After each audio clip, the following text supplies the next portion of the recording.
Welcome back to Roller Coaster Tycoon 3. My name is Stelio, and we're going to pick up right where I left off in the last episode, and that was placing these girders on this hyper coaster. So, this is a pretty important thing to do, in my opinion, because it makes this coaster look a lot more monolithic.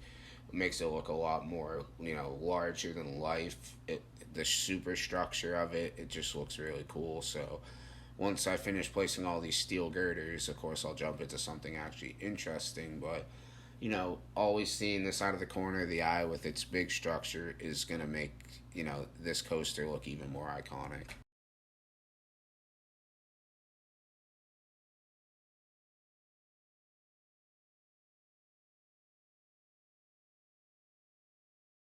In this episode, I will be, continuing the trend that I normally have been following of just doing random stuff. Whatever I see in the park that should be fixed, in my opinion, is what I'm going to go after. So, the first thing that comes to my mind when I look at the park is what I'm going to go to. So, if it looks like I'm just jumping around and doing a little bit of touch ups in every different locations, it's because I probably am. I wanted to place a little dirt around where the supports are and where underneath the track is because, there usually doesn't tend to be grass growing where the coaster is. There could be, but in most situations, it's not, the grassiest area underneath these coasters. It's often either concrete or dirt or some, mix of that. When I came and looked at this sci-fi area, the first thing I wanted to do was give a little more structural integrity to these rides over here. So I wanted to also first, fix this tram because the people can't actually get on it in its current assembly. So that's not good. But so now that the people can actually get to the tram, it'll be a lot better. And there were even people trapped inside, which is just nice. So, you gotta love the AI logic of 2004. So I'm just gonna take a nice little stroll through on this monorail here, and as we ride it through, you can see that it's just a nice ride. But right here is the part where I just decided to, give a little more support, especially to these bigger sci-fi rides.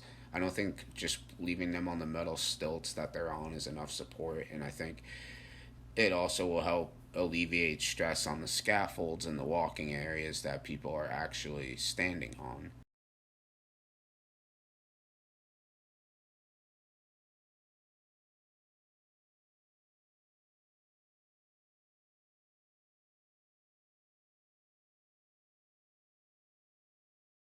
It looks like a lazy, attempt to put supports, but I think a hint of it can make it look, make the effort look a lot better.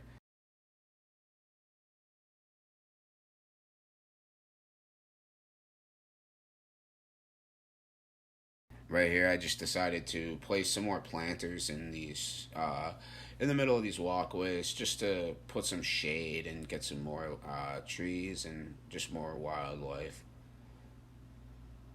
The more green in these parks, especially with these heavily themed areas, the more it'll look a lot better.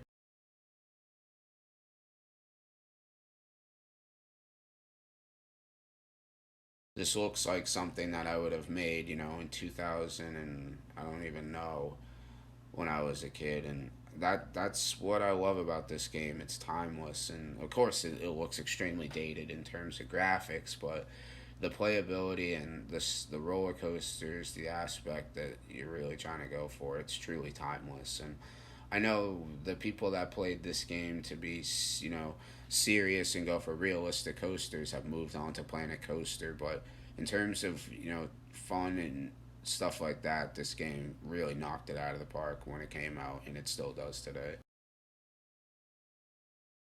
I'm not sure if I'm gonna come back to I'm not sure if I'm gonna come back to Roller Coaster Tycoon 3 though.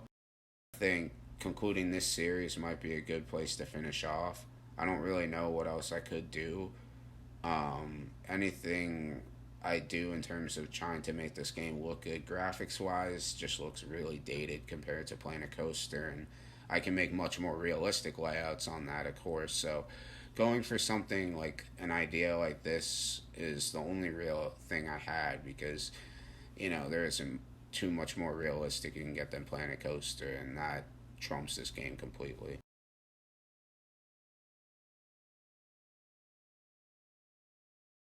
But this is getting to the end of the gameplay that I have, and I am wrapping up the series. So this ride right here, this spinning ride, is one of the last rides that I do place in the park, as well as this food complex by the gateway into this area.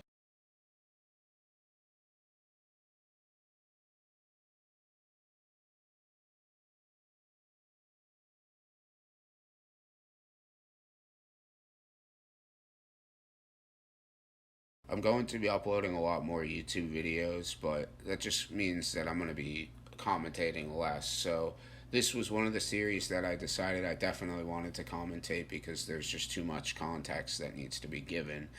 But for my city skylines, time lapses, and stuff like that, unless it's going to be my highly detailed city, I do not know if I'm going to be doing much commentary over videos like that.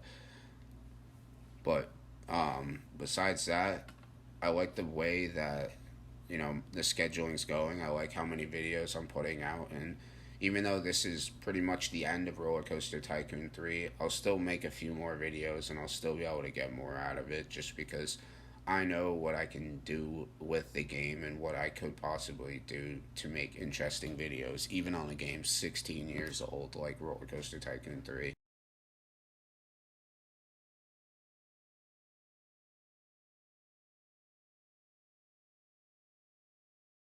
This park also gave me inspiration to do work in Planet Coaster, and gave me inspiration for my next Planet Coaster projects, which is helpful, of course, because Planet Coaster took a lot of the great aspects of the Roller Coaster Tycoon series that Roller Coaster Tycoon World just flopped upon and made them really good. So I think Planet Coaster is the premier game, of course, on the market right now. So I'm gonna definitely be jumping to that in terms of roller coaster content. So um, I can't wait to show you what I have working on there. But I'm not sure when I'll get around to releasing any of that or finishing up either.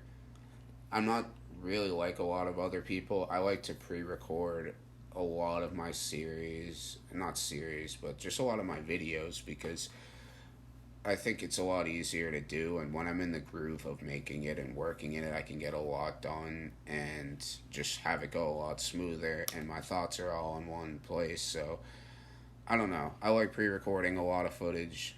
I don't know what's the norm, but that's it for this episode, and I'll see you in the next one. Thank you.